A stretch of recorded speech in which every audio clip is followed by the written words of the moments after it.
Alright, so basically we've all heard about the Roman Empire, and we know how much influence it's had on our society, in terms of our language, our culture, our architecture, in terms of like modern advancements and things like that, right? We know that the Greek civilization tremendously influenced the Romans, so we know that the Romans owe a lot of their achievements to Greek innovations. But who influenced the Greeks? Where did they get their ideas from?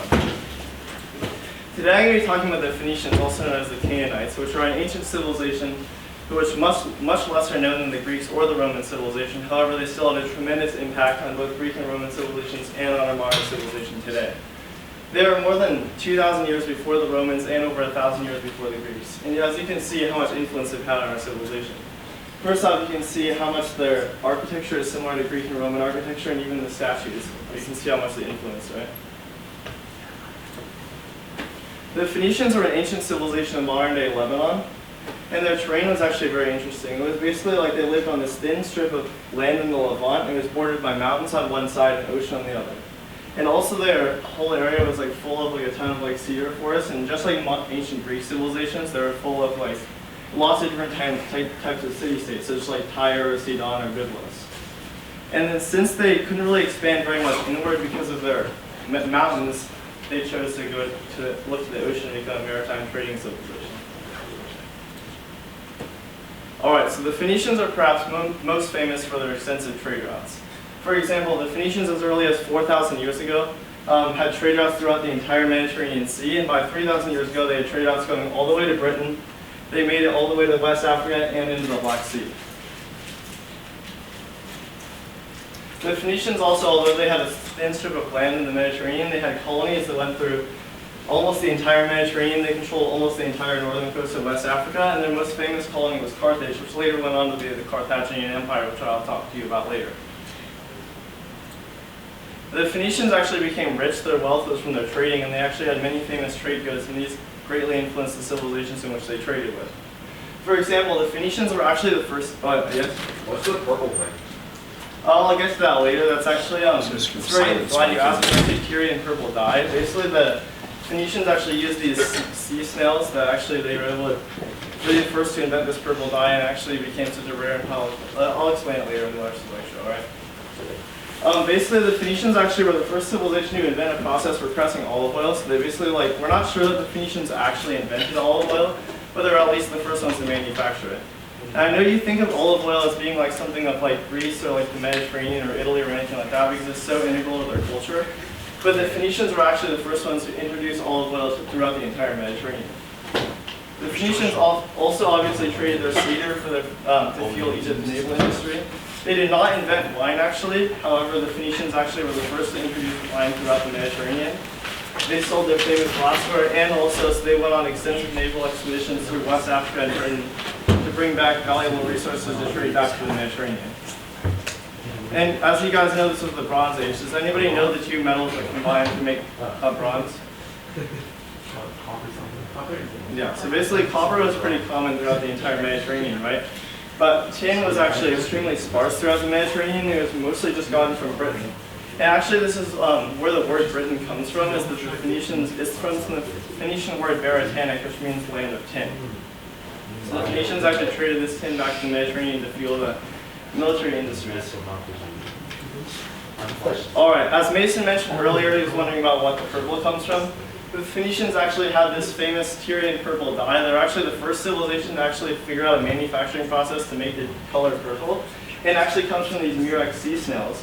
However, it took 60,000 of these sea snails to make just 1 pound of this dye. And this meant that the sea snail populations of Morocco and Tunisia and other areas in the Mediterranean nearly went extinct. However, since this dye was so expensive and rare, it actually became extremely valuable, and 1 pound of this dye was worth 3 pounds of gold. That's about $110,000 today. And since this dye was so expensive, it became a symbol of royalty as seen in the Roman emperors, and it's even used as a symbol of royalty today like the British crown jewels. Alright, the Phoenicians also had many important naval advancements and inventions. The Phoenicians did not actually invent the mortise and tenon joint. It was actually invented in China about like 1,000 years earlier. However, they invented it on their own. And they were the first to introduce it throughout the Mediterranean, and they invented the more powerful peg mortise and tenon joint, which is still recognized as one of the most powerful ways of combining beams of wood, and it's like the strongest Also, this is like an excavation site of like an ancient Phoenician ship they found. As you can see, the peg mortise and tenon joint. This basically allowed them to fuse their ship beams a lot closer together and allowed them to like have much fewer leaks than previous ships. Alright, also the Phoenicians revolutionized naval warfare with the introduction of the battering rams on ships. Basically, the battering ram is just like a big piece of bronze that you just put on the front of the ship. And then, like in previous warfare, as you can imagine, like all the ships was just by boarding, right? So basically, you'd have to sail your ship really close to the enemy ship, maybe like launch an anchor to connect it, and then you would have to just like attack in classic infantry style combat. Even if you were able to take over an enemy ship, you'd lose hundreds of lives of your soldiers. But now with this battering ram, all you had to do is just ram your ship into the hull of the enemy ship, like the side of the ship, punch a hole in the ship and sink it, and you won't lose a single soldier on your side. Yes, Mason? Why do they have like targets on the ships? Like where? No. These aren't actually targets. They're actually, it's really interesting. Like this is like a lot of ancient ships, such like Viking ships or even Phoenician ships, actually had like shields on the sides of the ships to kind of protect it. So then, this I think was actually a Nubian ship, and they were like famous. You know, like it's called like the land of the bow, right? So the Nubians were actually famous for their like archery. So they actually had like targets on their ships. Everything connects So, alright. Alright, the Phoenicians, probably their most important naval advancement was actually the development of the keel. The keel is like revolutionized shipbuilding, and actually it's basically like it's a thin like kind of ridge or like almost like a blade at the bottom of a ship. And basically how the keel works is it allows the ship to go a lot deeper into the water, and it basically like allows the ship to like not get pushed by wind very much and track in a certain direction. Wait, what? Yeah, because like, because like normally like the ships can just get blown by the wind a lot because they're not very anchored in the water. But also since it's so thin, then it just doesn't really have much drag when it goes through the water. And also this is just an example of a Phoenician ship keel. Alright, we can go next. Alright, the Phoenicians also had many other important naval advancements, such as the development of celestial navigation. Actually, we're not sure exactly if they're the first because the Polynesians actually were developing celestial navigation at a similar time. But they were at least certainly the first civilization to develop it in the Western Hemisphere, and they introduced it throughout the Western world. So basically, the way celestial navigation, as you guys probably know, is just like navigating by the stars. And basically, all previous naval expeditions before this, people would just have to like rely on like coastlines and landmarks and things like that. And that was obviously really inefficient because like it's very hard to like know where you're going because all the coastlines just like seem similar, and also obviously you can't really go very far away from the coast if you can't like navigate any other way. So this allowed the Phoenicians go into much deeper waters and actually know where they're going more directly. And then you guys are probably wondering what this random like tar and stuff is. This is because the Phoenicians actually developed an interesting system for waterproofing ships. Basically how it works is they use like bitumen, which is like tar or pitch, and they coat it at the bottom of their ships. As you can see, like this one's darker. And this allowed the ships to like not rot and allowed to prevent like any sort of leaks that they might have within the bottom of their ships. Alright, another important Phoenician invention, as I kind of mentioned earlier, was glass blowing. You guys already know what glass blowing is and how it works.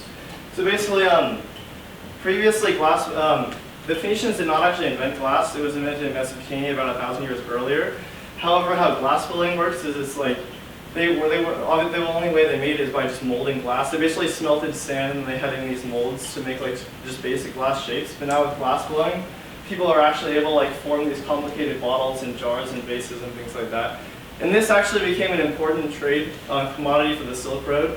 As you know, like famously the Romans traded their Roman glassware for like the Chinese silk, right?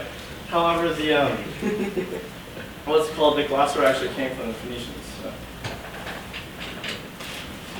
Alright, probably the Phoenicians' most important contribution to human civilization was the invention of the world's first alphabet system. As you guys know, like all of their previous alphabet systems were just like, all the previous writing systems were just combinations of characters. It was basically like an alphabet system, like just say Egyptian hieroglyphs, for example, would be like thousands of characters that would each mean an idea. Like one symbol would mean like a cow, another symbol would mean like grain or like run or like anything like that, right? So basically it was like a lot more complicated and people just had to memorize thousands of different symbols. So this meant that only like certain people in society were actually able to be literate. Like in Egyptian society, only like the pharaohs or like the high priests actually were able to write the language. But now in Phoenician society, people from all social classes are actually able to write the language because of the introduction of the alphabet. And actually all previous alphabet systems are actually based on the Phoenician alphabet. which is actually really interesting. It's not just Greek and Latin, because we thought earlier that it's like, because the Germanic language was actually developed independently, but it's actually because of the Phoenician trade routes to Britain and Denmark. Light beer.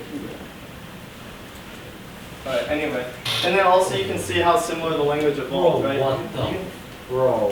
You can see all like the letters, like look, that's an A, you can see on its side. You can see even the Greek letter delta with the triangle. And then, yeah. Alright, the Phoenicians also had many important advancements in philosophy and mathematics. For example, has anybody heard of Stoicism here? Yeah. Alright, so basically, Ctesias, he was the father of Stoicism, he invented it, he was Phoenician. Also the famous Pythagorean triangle. So basically Pythagoras, he was like kind of like half Greek, half Phoenician. And everybody, you guys know from like geometry and all that, a squared plus b squared equals c squared to find the angles of right triangles. So that's a pretty important advancement. Alright. So the Phoenicians, probably my favorite thing about the Phoenicians, their extensive naval expeditions and explorations. So basically the Phoenicians, with their naval advancements that I talked about earlier, were actually able to have these extremely long naval expeditions. So basically like 2,000 years before Christopher Columbus's 6,000-mile voyage across the Atlantic, the Phoenicians were actually able to have a 15,000-mile circumnavigation of Africa. Basically, they started in the Red Sea. They're actually sponsored by the Pharaoh of Egypt, and they sailed all the way around, and they went back through the Straits of Gibraltar. The Phoenicians also had many other naval expeditions, such as they discovered the Canary Islands and Madeira. And also there's evidence that the Phoenicians actually, like there's writings about them going to India. We don't actually have any concrete evidence of this, but seeing as they're able to circumnavigate Africa, it doesn't seem that difficult that they would have just been able to make it to India also. Also there's, alright, next. Alright, the Phoenicians also had many important advancements in architecture. The Phoenicians did not actually invent the column. It was actually an Egyptian invention about 1,000 years earlier. But the Phoenicians actually pioneered, and they're the first ones to actually have these columns like more rounded, like you see in like Greek and Roman architecture. And they invented the capital column, which is basically like, like Ionic, Doric, and like Corinthian columns, which is like the designs on top. They actually invented those, which is actually really interesting. And also this is basically like what people think the Phoenician architecture would have looked like at its height. And you can see how much influence this has had on like, like Roman and Greek architecture, and even like modern buildings today, like the US Supreme Court building or like the Capitol building. And this is actually like a drawing of like the Temple of Solomon, because like the Phoenicians actually built the city of Jerusalem, which is still a major city today. Alright. Probably my favorite like Phoenician architectural advancement was actually the Kothon. It was actually this really interesting type of harbor. Basically how it worked is it was like a circle, right? But each would have like ships lying inside of it. And then you have another circle around it full of ships, right? And what was really important about this harbor is not only the surface area allowed you to pack a lot more ships into a smaller space, but the most important thing about this is it actually was like one of the first harbors to actually be able to be behind city walls. Because previous harbors, they were just like on the outside, and like ships could come by and just like you could just burn down some of the entire fleet before they could do anything. But now they're harbor, because like the naval culture was so important to the Phoenicians, they were actually able to protect their ships with these Kothon harbors. And then unfortunately they weren't able to protect themselves fully because, as you know, Alexander the Great, like in the siege, this is the end of the Phoenician civilization history. You guys all know Alexander the Great, right? He was like the famous Greek general that like had this famous empire that stretched all the way from Greece all the way to like parts of India in just like 10 years, right? And he was determined to take over the unconquerable city of Tyre. Tyre is basically like pretty much the capital of Phoenician civilization. It's kind of like Athens with Greece. It's not actually the capital because they just were made up of a bunch of city-states, but it was pretty much their most prominent city. Also, like this is like the island off of Tyre. It's not actually the entire city. It's not just on the island. It's like partially on the mainland. It's kind of like, think about like Manhattan today, right? Where it's just like a little island that's like the main city center. And basically about like earlier in time, like the Assyrians actually tried to take over this city. And they had this 7-year siege to try to take over Tyre, but since they had walls that go right up to the sea, they actually had no way to attack the city, so they were eventually repelled. Now, Alexander the Great devised his own way to take over the city. He actually, since there's a very shallow passage, he was actually able to drop siege towers like along the way and make this like kind of artificial land bridge that he built for 7 months that crossed all the way to the ocean, and he was eventually able to take over the city. And this marks the end of the Phoenician civilization of their homeland. And although the Adam? Did Persia conquer Phoenicia? Well, yeah, they conquered Phoenicia, but they didn't actually take over, like, they conquered, like, the most of the mainland. Like, you know I showed earlier, like, the mainland of Phoenicia, where it's, like, everything. They conquered most of the Phoenician civilization, but they actually didn't actually conquer the city of Tyre. It was, like, kind of, like, because it was, like, a city that, like, nobody actually could be able to take because it was extremely well defended, and it was actually, like, one of the few areas that was not actually able to be taken by the Persians. But yeah, that's true that most of Phoenicia actually was taken over by Alexander the Great, was at the time controlled by the Persians though. Alright, even though the Phoenician civilization like kind of like died out in its homeland, it still lived on in its colonies. Like for example, the Carthaginian Empire, as I mentioned earlier, was a Phoenician colony. And Carthage, like, it basically united all these other colonies in Phoenicia and it formed this giant empire in the Mediterranean. And this was actually the dominant military and naval power at the time. And it was characterized by its famous biremes and war elephants, as you can see here. The Carthaginian Empire eventually collapsed from the Punic Wars in 146 BCE. In 246 BCE, the Romans actually came into conflict with the Carthaginians about conflicts over like Sicily and Sardinia. And it was basically like Carthage and Macedon went to war against Rome. And originally they were actually winning and they were about to defeat Rome, but then like didn't exactly work out. So basically, you know, the famous Carthaginian general Hannibal actually, he marched elephants. Actually, like he went on this extremely long route. He was actually able to get these war elephants onto these giant ships. He sailed into Spain. He marched them all the way throughout, and he even went through the snowy mountain Alps. He made it down. He was actually able to attack a lot of Roman cities, but before he could get to Rome, the Romans attacked Carthage, so he was forced to retreat back to defend his homeland, and he was eventually defeated. Yes, Mason? Where did they get the elephants from? Well, they got the elephants because elephants are kind of like native, because they're like an African civilization. How do you tame an elephant? Well, it was actually really interesting how they tamed the elephants, because like, yeah, elephants aren't really normally like trained, so it was actually like this like long process, because you know like elephants like live a long time, right? So they actually like have the elephants like raised from like little like young elephants, because they couldn't like, if it was an elephant that was raised in the wild, they couldn't tame that elephant, but they basically just had to like train up the elephants as like a baby elephant. So it was actually like a really long, expensive process to develop war elephants. But anyway, eventually Carthage was defeated, and since Carthage caused so much damage to the Roman Empire, they were enraged in the Senate. They were enraged by this, and actually, what's it called? Once they took over Carthage, they decided to burn down the entire city of Carthage. They killed or sold into slavery every single person. Oh yes. Just quickly back to the elephants. So if that's the Himalaya, or not The Alps, yeah. The Alps, the Italian Alps. What did the elephants freeze to death? Like how do they survive? That's really actually, hey, that's not valid. I'm actually wondering. Oh, that's actually pretty interesting. Actually, the answer is a lot of them actually did. Yeah. So it was like kind of crazy shit. Wait, what? They're alive. How are they alive? Yeah, well, they didn't all die actually. They didn't make it through the Alps. It was actually really intensive by General Hannibal. It actually had like, oh yes. It's kind of crazy, like not just the Alps, but the fact that they crossed over the Iberian Peninsula. Yeah, on boats. You don't forget how mountainous the Iberian Peninsula is itself. So that in itself was a huge accomplishment. The logistical feat to But they did actually have like they used like they did, since you can see this is all Carthage, so they actually did have these road systems they were able to cross. Yeah. So it wasn't as difficult. The real challenge was actually getting to the Alps, because it was mountainous, but they had already developed road systems. wasn't there the original conquering the Iberian Peninsula? Yeah. Right.